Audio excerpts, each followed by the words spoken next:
că Dumnezeu a luat această atitudine? Ce s-a întâmplat cu omul că Dumnezeu rostește cuvinte atât de aspre, atât de grele, atât de dure? Știți ce s-a întâmplat? A păcătuit omul. Omul a păcătuit. Și când omul a păcătuit, a pierdut două lucruri importante. Unu, a pierdut împărăția lui Dumnezeu. A pierdut-o? Dumnezeu a fost nevoit să-l scoată din Eden. Și să își agonisească, dacă vreți, pâinea de toate zilele pe acest pământ blestemat. Și Dumnezeu i-a spus, cu sudoarea feței tale să-ți câștigi pâinea până te vei întoarce în țărână. Țărână ești și în țărână te vei întoarce. Era mâhnit Dumnezeu, era supărat. Dar a mai pierdut ceva. Ascultați, vă rog, ce spune Scriptura în Roman, capitolul 3. Un lucru foarte important. Căci toți au păcătuit și sunt lipsiți de slava lui Dumnezeu. Când omul a păcătuit, a pierdut împărăția lui Dumnezeu și a pierdut slava lui Dumnezeu. Iar cuvântul din seara aceasta spune așa: să vă purtați în așa fel încât să fiți vrednici de Dumnezeu, care vă cheamă la împărăție și la slavă. Glorie lui Dumnezeu!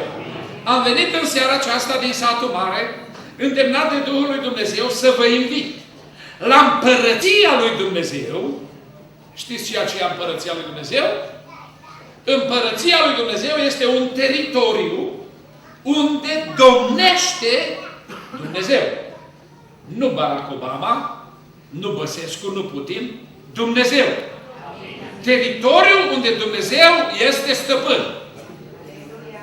Loc pentru care noi ne rugăm aproape în fiecare zi. Și dacă sunteți aici în seara asta, probabil sunteți pentru că vă rugați și ziceți să vină împărăția ta. Glorie lui Dumnezeu! Și Dumnezeu a zis, am să te duc în serile astea la un loc sau într-un loc unde vine împărăția mea. Dar ce e împărăția lui Dumnezeu? Împărăția lui Dumnezeu este teritoriul unde domnește Dumnezeu. Să vină împărăția ta. Aici avem de-a face cu o poezie evreiască. Ce conține împărăția evreiască, poezia evreiască? În prima propoziție se enunță un lucru și se repetă cu aceleași cuvinte în a doua propoziție. Și ascultați cum zice Tatăl nostru. Vină împărăția ta. Același lucru în propoziția următoare. Spuneți-mi cum sună. Să se facă voia ta. Împărăția lui Dumnezeu este teritoriul unde se face voia lui Dumnezeu. Precum în cer, acesta e pământul unde trebuie să coboare împărăția lui. Și să se facă voia lui. În viața noastră, în inima noastră, slăvit să fie Dumnezeu. Au venit oamenii la Domnul Iisus și au zis, cum va fi cu împărăția asta a ta? Cu împărăția lui Dumnezeu? Și Domnul Iisus a zis, nu se va zice, uite-o aici. Sau uite-o acolo. Împărăția lui Dumnezeu deja este în mijlocul vostru. În altă parte, Domnul Iisus a spus în Evanghelie, ea deja este în inimile voastre. Mărire Domnului! În seara aceasta aș vrea ca niciunul din voi să nu plece fără împărăția lui Dumnezeu acasă. Pentru că cuvântul lui Dumnezeu ne spune, Dumnezeu ne cheamă la împărăția Lui. Ce este împărăția Lui? Cuvântul lui Dumnezeu zice, împărăția lui Dumnezeu nu este nici mâncare, nici băutură. Adică cum? Dacă venim la Dumnezeu, nu avem nevoie de mâncare și de băutură dacă intrăm în împărăția Lui? Împărăția lui Dumnezeu nu este nici mâncare, nici băutură. Cum adică în împărăția lui Dumnezeu nu trebuie să lucrăm? Ba da. Dar mânca e o binecuvântare. Dumnezeu ne binecuvântează. Noi nu trebuie să ne îngrijim. Nu trebuie să ne îngrijorăm. Dumnezeu ne poartă de grijă. Slăvit să-i fie numele. Împărăția Lui este neprihănire. pace și bucurie în Duhul Sfânt. Aceasta este împărăția Lui. Împărăția Lui, zice Pavel, nu stă în vorbe.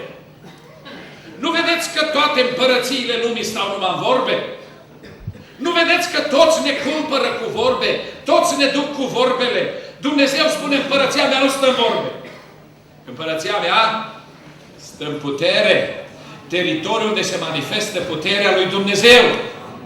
Vrea ca toți cât suntem aici să intrăm în această împărăție. Dumnezeu să ne ajute pe toți. N-am să vă spun multe despre această împărăție și n-am să vă chem prea insistent la această împărăție, că bănuiesc că în fiecare seară ați fost invitați la această împărăție a lui Dumnezeu. Domnul să vă binecuvânteze. Și aș vrea la terminare oamenii de ordine să nu lase pe nimeni să plece până nu mărturisește că are în el împărăția lui Dumnezeu. E prea riscant să plecăm fără împărăția acasă. Mi-aduc aminte că am avut o săptămână de evangelizare și predicase un frate din Germania, Hans, a fost el și pe la dumneavoastră, sunt sigur, cu mulți ani în urmă, și după ce a terminat predica a zis, și acum dacă cineva dorește să primească împărăția lui Dumnezeu în viața lui, să vină în față să mă rog pentru el. Sigur, unii au venit pentru că au crezut că neamțul va face minuni, miracole și așa mai departe, și au venit vreo 15 persoane și au îngenunchiat. Dintre toți cei ce au venit am remarcat o doamnă. Avea la 60 de ani. Ea a venit plângând. Și plângea de toată se cutremura. Și s-a prăbușit plângând în genunchi, în fața bisericii, fără nicio jenă, și striga către Dumnezeu. Femeie sănătoasă, femeie fără nicio problemă. Cineva a invitat-o la evangelizare. Și s-a ridicat de pe genunchi după ce s-a terminat rugăciunea foarte voioasă, foarte bucuroasă. S-a terminat seara de evangelizare, a plecat toți acasă, ea cu cei care au adus-o a plecat la stația de autobuz. Aștepta un autobuz de oraș să meargă în cartierul ei. Și la un moment dat s-a prăbușit femeia. Fără să aibă nimic. A căzut jos, surorile de lângă ea au ridicat-o și ea atât a zis. Mulțumesc lui Dumnezeu că în seara asta Hristos a intrat în viața mea.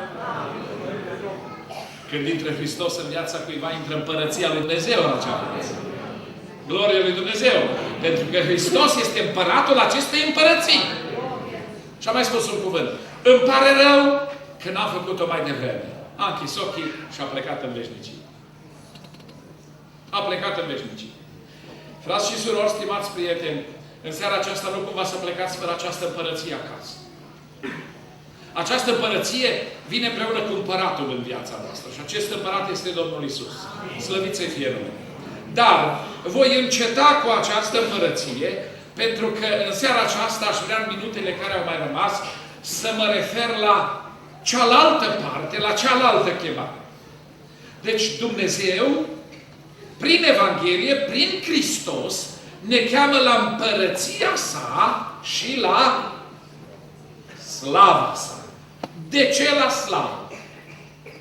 Pentru că vă citeam în Roman 3, toți am păcătuit. Și când am păcătuit, n-am pierdut numai împărăția. Am pierdut și slava.